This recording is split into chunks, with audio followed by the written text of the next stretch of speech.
the breakout rooms won't be shared. It's just kind of the general learnings. So we love to record it just to, understand where we maybe made a big impact with you. So with that, welcome. I'm one of the co-founders and the CEO of Mentorly. We're so glad to have you here, and I will give the mic over to Nogul. Thank you so much, Ashley, and thanks a lot for your introduction. I always love when others introduce you because you always do it better than myself. So thanks a lot for doing that. So welcome everyone for all around the world.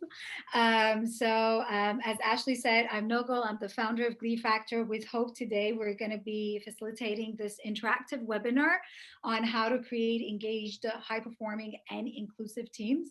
As I said, it will be an interactive in the sense that we invite you to turn out your cameras, write your thoughts in the chat, and like somehow engage in a conversation. But obviously, this is not mandatory, so feel free to also sit back and listen. And I'm so happy that actually we got to know a bit about you. We have an exclusive offer just for this webinars that we're going to share with you at the end of the session. So stay with us. For those of you who might not know us, Glee Factor is basically a work culture management firm. We help leaders engage and retain their employees. And we do that through our methodology that is research-based and science-based, where we develop low-risk environments where people can connect to each other at a human level, that can tap into their creativity, and they can explore new tools, skills, and behaviors to work better together. The methodology is called Connect, Play, Grow. So this is also what we're going to do here for the next 45 minutes, 50 minutes. And the objective about this webinar is that we want to talk about what are some of the team challenges before the COVID and also during the COVID. We want to explore the foundation of engaged, high-performing, and inclusive teams, basically amazing teams. And we also want to learn actions to improve team dynamics, especially virtually as of tomorrow. So hopefully you'll be leaving this session with some good learning experiences. And we have a couple of principles that we always share for our space, especially because there are going to be some interactions there. Please note that there is no judgment in this space. There is no right or wrong answer. We're not here to perform, which I know for us as professionals, that could be quite challenging, but we're really here to improvise, inspire, and imagine. So leave some space to explore, to take risks, to create and to learn and to share. The biggest gift that we can give to each other is to be present. So please, no phones, no daydreaming.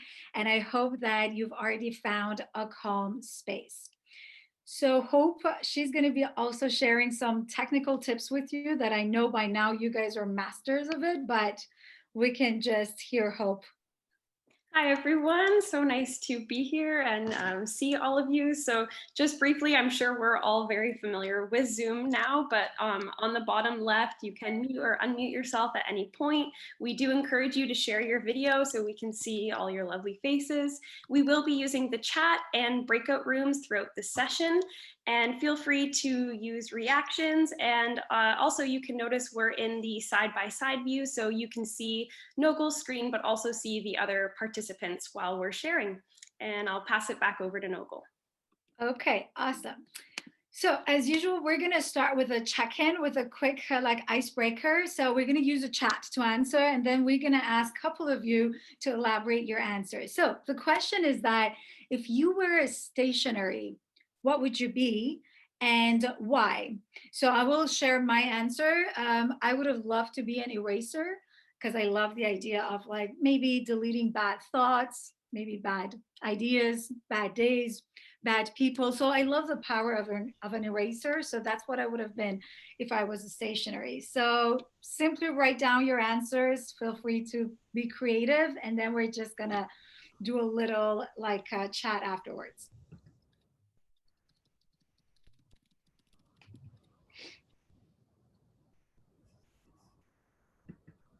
Oh.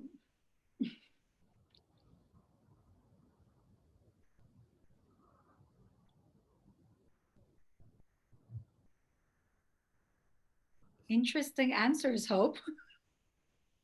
Yeah, these are really cool. Keep them coming, everyone. Okay, stapler, holding people together, colored pencils.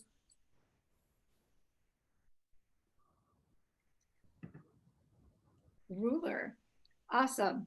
So Hope, do you want to ask maybe 2 or 3 people to somehow elaborate on their answers? They're interesting stuff out there. Yeah, I think I'd love to hear more about the ruler. Sahar, if you're willing to share, I'm very interested. Yeah, sure. So I think the idea was around measuring. So I like to, have different KPIs, measure performance, either personally or professionally. That's awesome. Perfect. Awesome. Great.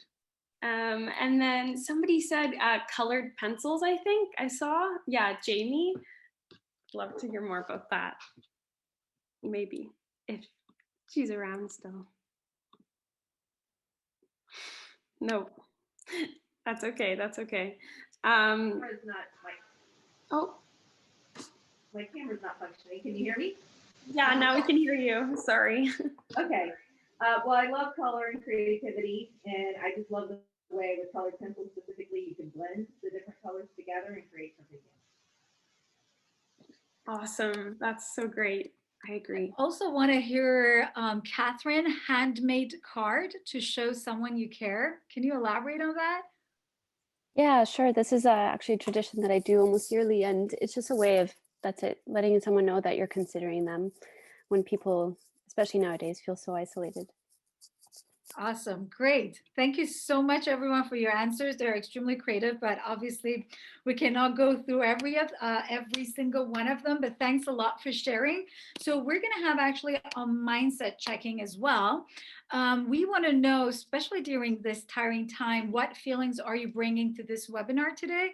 But for this one, we want to do a breakout rooms with groups of 3 people. So you're going to have 4 minutes to just feel about your emotions and your feelings in more than 1 minute. And if you don't feel like going into the breakout rooms, that's totally understandable. So feel free to actually stay with us in a room. Otherwise, Hope is going to send you to the breakout rooms, and we're going to see you in 3-4 minutes while you talked about how you feel these days and what emotions are you bringing to this session. So good luck and have fun with it.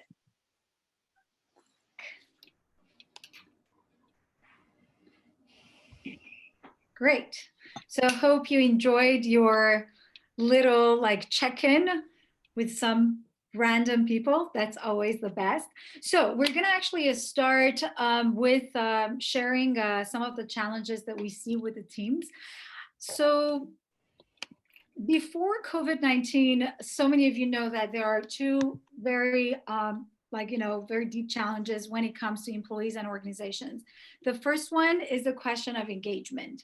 So 86% of employees around the world are disengaged.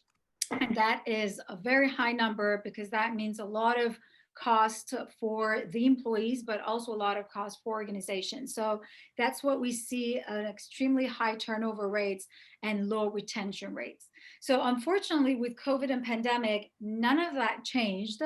And in fact, we have human connection, which is another challenge on top of engagement and retention, which is somehow negatively having an impact on both. So we know that when people don't feel safe, they don't feel connected, they simply disengage. And I have a firsthand experience. So this is me on the right side. It's not necessarily a hospital in a COVID time. It's just me 10 years ago as I was doing my thesis in a high temperature lab at McGill University. And on the left side, it's me at the business trip in a mine in Labrador City, just besides a huge truck. One of the biggest truck actually used to be in the world. So I used to be an engineer, but again, I enjoyed what I was doing, but there was not that sense of belonging and connection and that psychological safety. Therefore, I started to feel disengaged and I decided to quit my job and change my careers completely and start Glee Factor to do something about it. But this means a huge cost for me as an employee, but also for the companies that I worked for as their employers. So the question is that what's missing in the workplace and what could we do and what can we start doing tomorrow to somehow change team dynamics? So before we start, we're going to do a little exercise on the chat. So I've actually shared with you like 4 behaviors that you have here: sharing your ideas, sharing your errors, giving constructive feedback, and asking for help. Simply just rate these behaviors from the easiest one that you feel in the workplace to the hardest one. What is the most comfortable one that you feel like doing in your team? And what is the hardest? Number 1 is the easiest. Number 4 is the hardest. And simply just write it on a piece of paper right beside you. And then we'll ask you to share on the chat.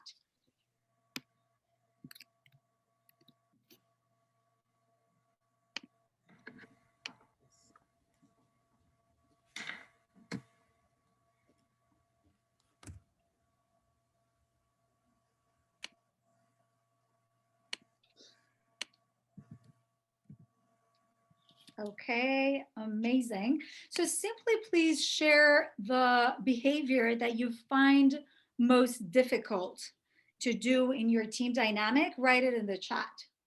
So what is your number 4 basically? Share it in the chat because we want to hear it and we're going to get back to it.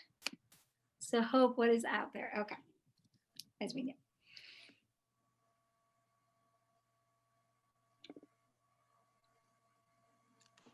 Giving constructive feedback comes along, sharing your errors, asking for help. So these are the 3 things that come the most. Okay. Very interesting. So sharing errors, giving constructive feedback, and asking for help. So very interesting, actually, observation. And I will share with you in a moment why this exercise mattered and how it can change our team dynamics for better or for worse. But the second question that I will ask you is that, what do you think is at the core of high-performing, engaged, and connected teams? What do you think is at the basis of all these amazing teams out there? So simply share it in the chat.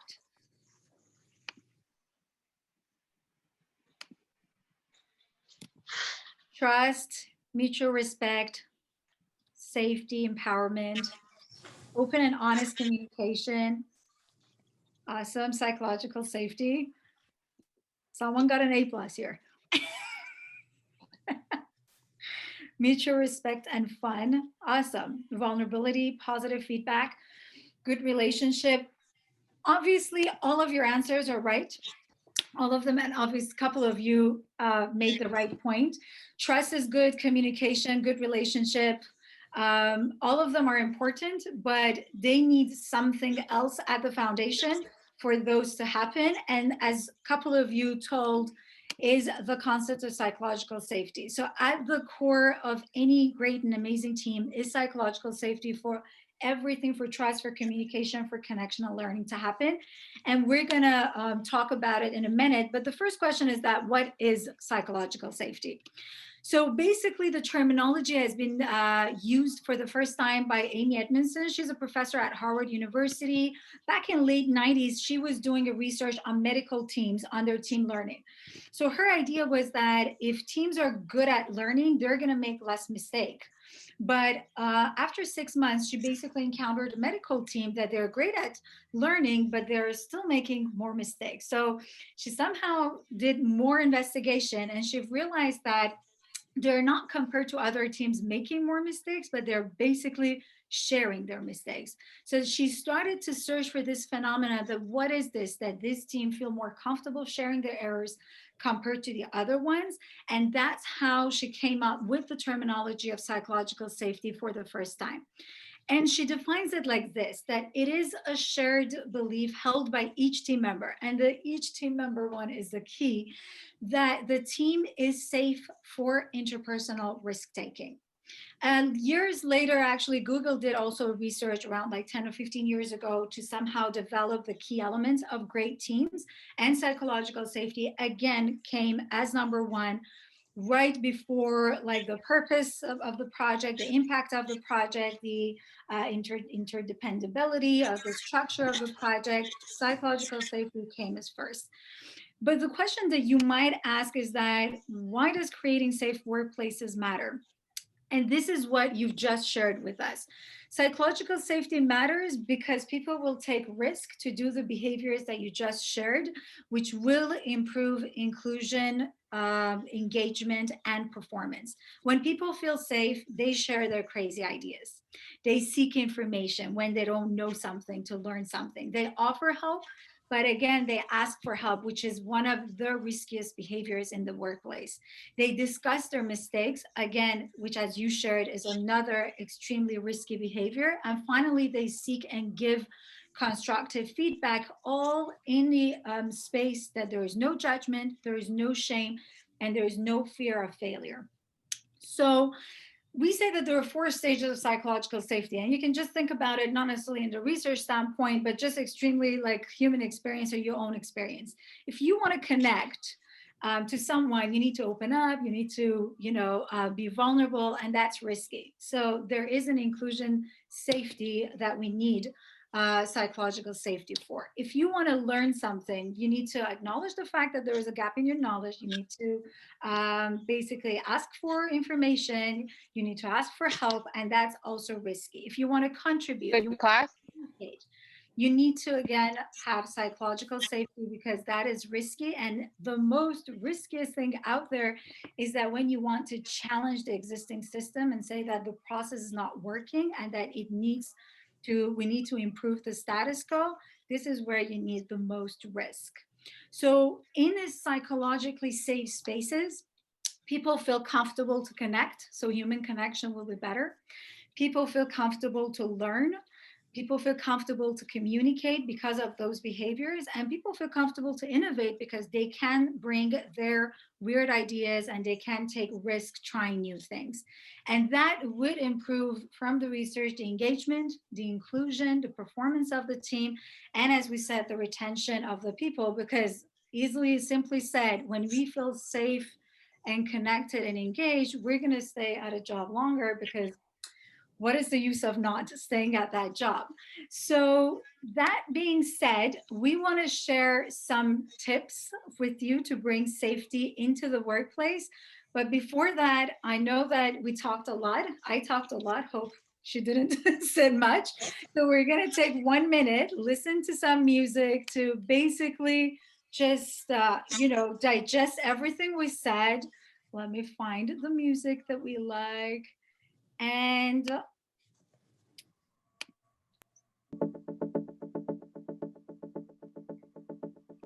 so feel free to somehow stretch yourself, take a little minute pause, get into the action mode, because for the next 5 minutes, 10 minutes, we're going to be talking about, you're also going to be talking, and we're going to be talking about some practices that you can bring psychological safety. So give yourself a minute and enjoy it.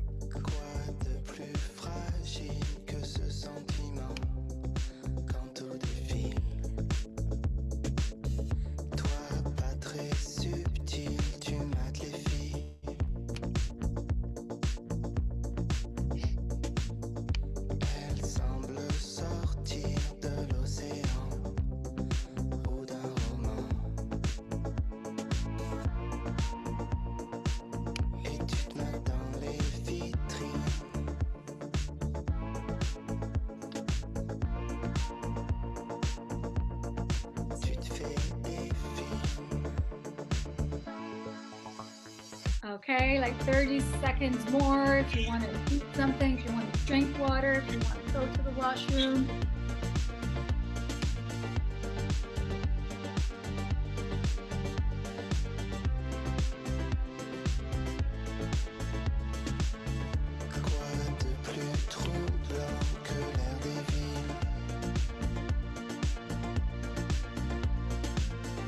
Okay, great. Awesome. So welcome back. So we're going to actually start the session with peer learning, because we are big fans of peer learning and sharing experiences. So before we actually share with you what we think it's going to be helpful for your team to implement as of tomorrow, let's just share your own practices. So we're going to have another 5 minute breakout rooms with 3 people, and simply you can just share what do you do at work to help improve psychological safety and human connection, especially at this time with the COVID working virtually? So again, if you don't feel like going to the breakout rooms, you can simply be with us, but we actually encourage you to do a meaningful exchange. So enjoy your talk and we'll be back soon. Everyone. So because we're good on time, we've decided to hear some of you. So if you simply just learn some interesting, nice practices that you can implement tomorrow, like, do you want to share it with us? So simply just unmute yourself. I miss hearing people. I think that's what it's all about. So simply just unmute yourself and share it with the whole room instead of to other people. So who wants to go first? We're going to give it like 30 seconds for the first brave person. Are we sharing our own or something we learned?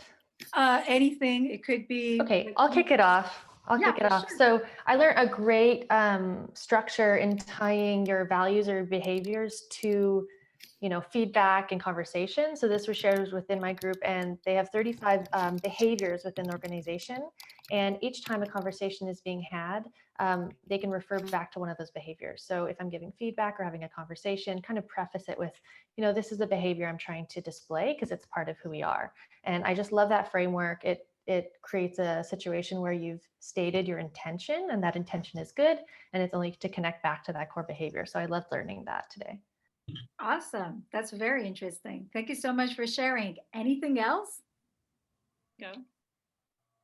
Go ahead, Vienna. Okay, I'm gonna share something that I heard Carol say, which I really loved, which is this idea of modeling vulnerability and authenticity.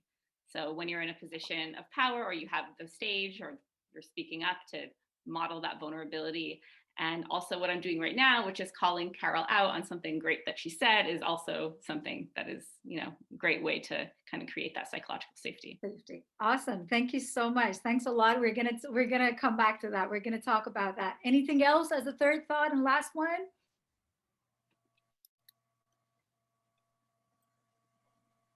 Okay, so we can just move forward. So great ideas, the two that I've heard.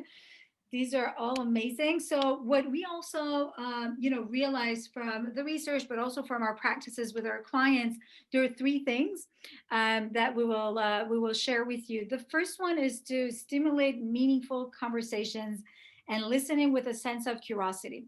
One of the, challenges that I've heard a lot from teams in the last, especially couple of months, is that they don't have that much of conversations except work-related stuff. So they either have these happy hours and social initiatives that they're extremely stay at the small talk level, or they're having work-related stuff. And that doesn't necessarily give people that feeling of inclusion or that like safety or that connection to each other. So one thing that you want to do, which is extremely easy, is to pick a topic and hear ideas. We don't always need to learn about other colleagues through their asking them straight questions, but we can learn from them about their ideas or about their perspective on certain topics. The other thing that is extremely important that we really invite all the team members and all the managers to do is that have themes for your social activities. I remember we started to do some interviews at the beginning of the pandemic, and everyone was super happy with like coffee time, lunch time, wine night, and all that. But in the summer, this was all gone because at some point they just become a burden. So how you can change that is to bring those conversations and meaningful conversations and connections within these setups. And at the end of the day, think about yourself and others. We all love the idea to have a question and simply share our thoughts about it. So we have a free tool on Glee Factor website. It's a framework that you can simply use for your social activities to bring a bit of more meaningful conversations. The second one that we think that is extremely important and simple is to create frequent check-in points and communicate as human beings and not as professionals. Again, we heard a lot from teams that they feel excluded. They don't feel that sense of belonging. They don't feel comfortable because no one checks in with them. Like they just get on a computer, videos off, and it's just work, work, work. So check-ins that we've just done, the mindset check-in is extremely important. Like simply ask people how they feel when you're having the interaction with them. If it's a one-on-one, if it's a meeting, it actually goes a long way because it somehow shows them that how they feel and what they're bringing into the meeting matters. So it automatically gives them that safety and that feeling of inclusion. So that is very important. At the same time, you want to finish your interactions with your team also with a checkout question, so that you know how they're committing to the action plans, how they're feeling after this meeting. So if there is any special need to follow up with them, you could do it. Again, we have another free tool actually on a website for check-ins. Once you get the roll of it, it's going to be super easy, but we share with you like around 50-70 questions to help you out at the beginning. Also, icebreakers and creative questions beside mindset check-ins are extremely important. For us that we've developed our methodology around the concept of play, it's not just to have fun, but it's basically to change the context of the meetings and to create low-risk environments. And creative stuff and playful questions and, like activities really help doing that. So again, use a simple icebreaker at the beginning of your interactions, and you will already see that, okay, this is a different perspective, this is a different space, and we can take risk as the colleagues, and we can share ideas, and we can have the behaviors that we need to perform and to co-create together. And finally, as Carol said, and Vienna just confirmed that, is to practice vulnerability and be the example of it. We always say that to our clients, that your team is as open as you are, and your team is as safe as you allow it to be. So there is a big problem and a big challenge. So many of us somehow mistake safe space with psychological safety. People think that in a safe space, there's no sense of conflict, there's no disagreement, but that's not the case in psychological safety. In psychological safety, in fact, we do have disagreements, we do have conflict, but it all happens in a respectful way and in a set of values and behaviors that it helps us work better together and find solutions. So not all the conversations needs to be gleeful and happy and good vibes only. That's not the case, and that's not a real life. And I think the last year has showed us that. So as a leader, you have to be willing to have those hard conversations. The second thing that we saw a lot in the last couple of months during the COVID time is the question that as leaders, many of us think that we have to have answers. So when the Black Lives Matter happened, or many other incidents that somehow impact some of our diverse communities, usually when we talk to leaders, they say, I don't know what to say, I don't know what to ask because I don't have the answer. But sometimes, again, think about like human beings. Sometimes we don't need answers. We just need to be heard. We just need to share. So just practicing empathetic listening and simply using a tool, I hear you, could be an extremely good starting point to bring safety, to bring that sense of inclusion and sense of connection to that minority groups. So again, we have our interactive workshops where we talk about different tools, and we're going to be sharing with you our exclusive offer in a second. But before that, we want to do the checkout with you to see how you feel at this moment. What did you get out of this session? And here's some of you. So what we want to do is that you will see a series of pictures in the next slide. Simply check the one that best describes how you feel in this moment. And basically what you want to do, you want to write down the number and also how you feel in a word or two in the chat. And we might ask a couple of you to elaborate on it. So go for it and just share your thoughts with us.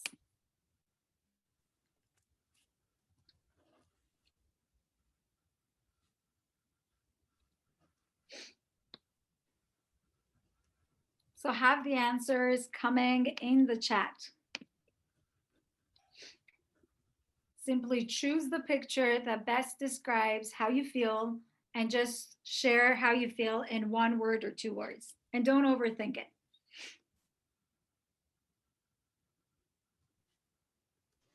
Great, 7 new ideas.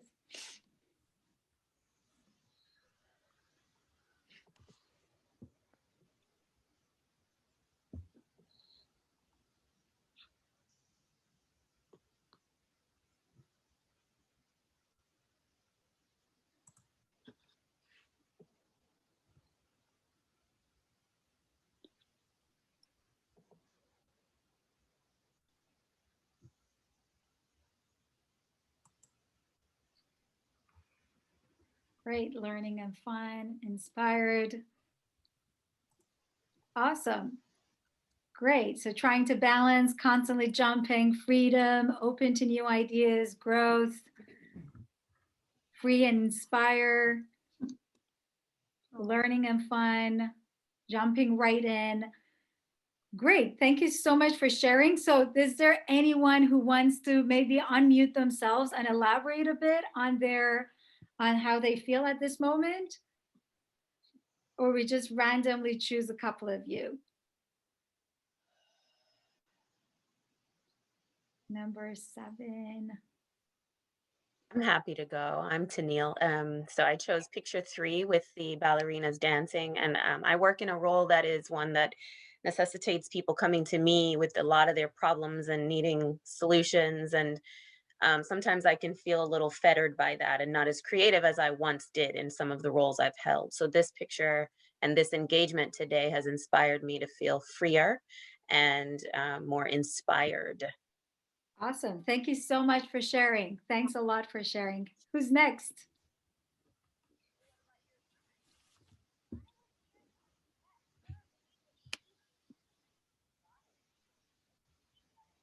Is there anyone else? So let's see. So Hope, do you want to actually ask someone whom you found the answers interesting?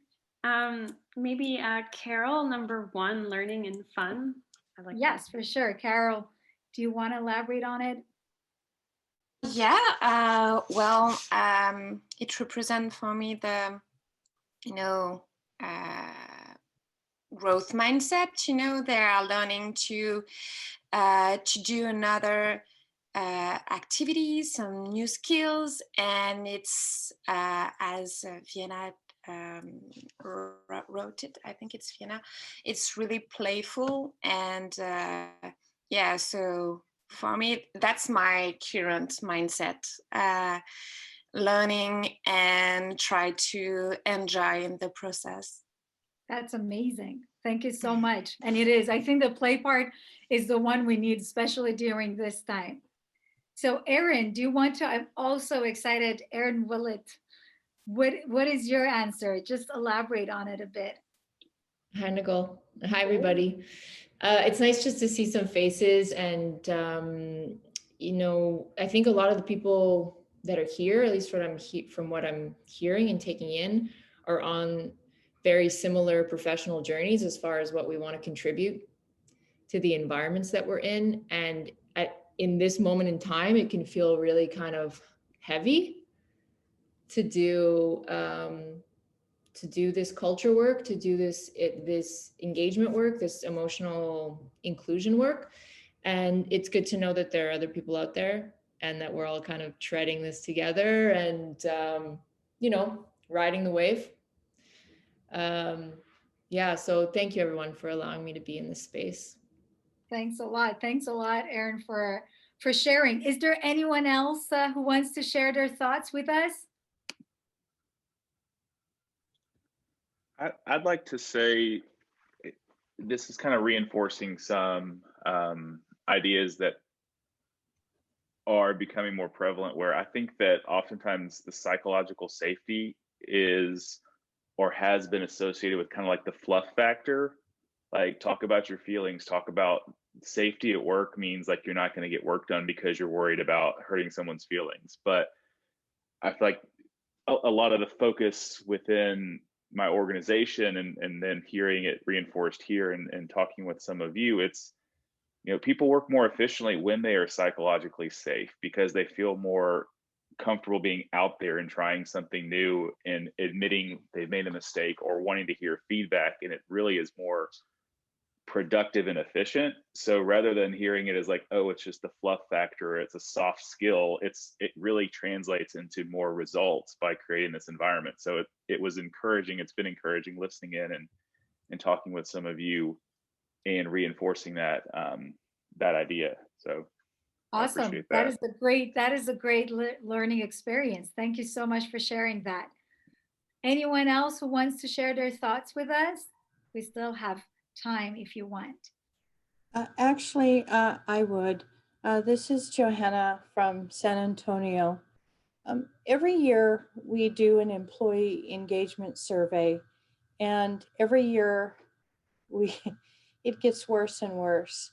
And I picked the astronaut because I've never really been able to quite grasp. I it, I can't seem to grasp where to go.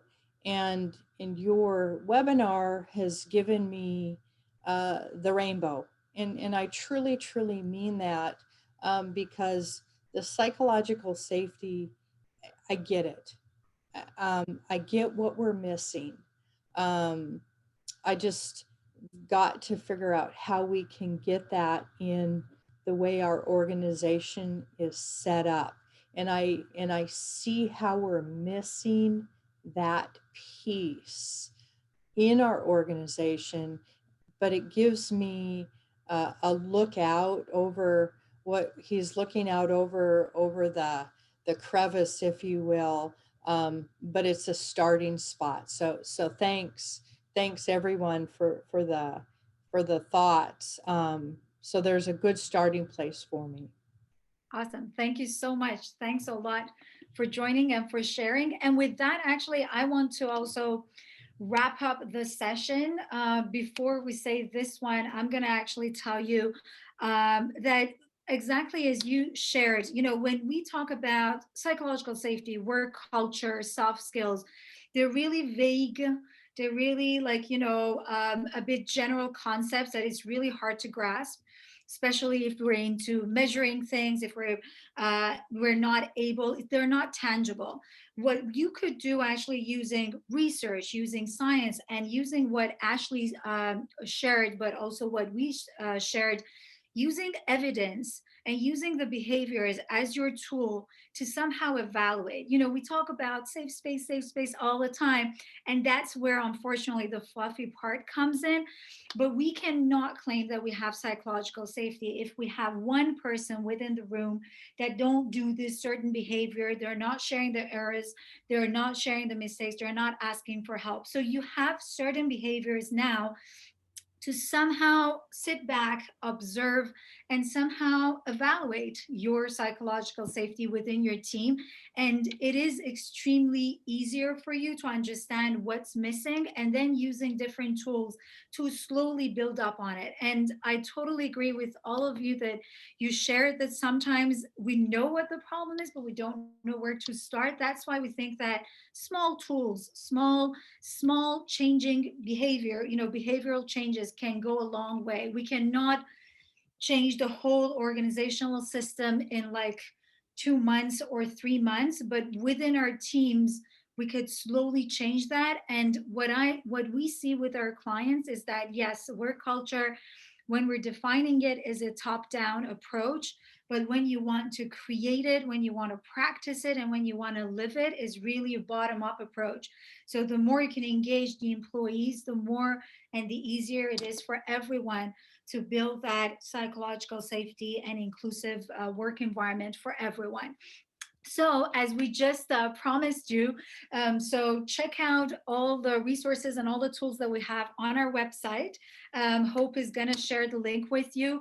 We have 40% off on one interactive workshop. You can check them out. This is only for this group for like 1 week, 5 business days. So if you feel like knowing more about it, if you want to talk to us about it, Hope is going to share our calendar with you so you can book a time with us. And at the end of the day, I just hope that we're just leaving this session learning something and knowing that slowly we could make a change. And it's not necessarily, it is hard, it's not simple, but it's a long process and it needs a bit of commitment, and it's definitely doable. So thank you so much to all of you who joined us, and thanks to Ashley and Mentorly for creating this amazing time with all of you. So I just pass the mic back to Ashley, please, if you want to add some notes. Thanks. Yeah, that was incredible. I think it allowed us to do a lot of introspection.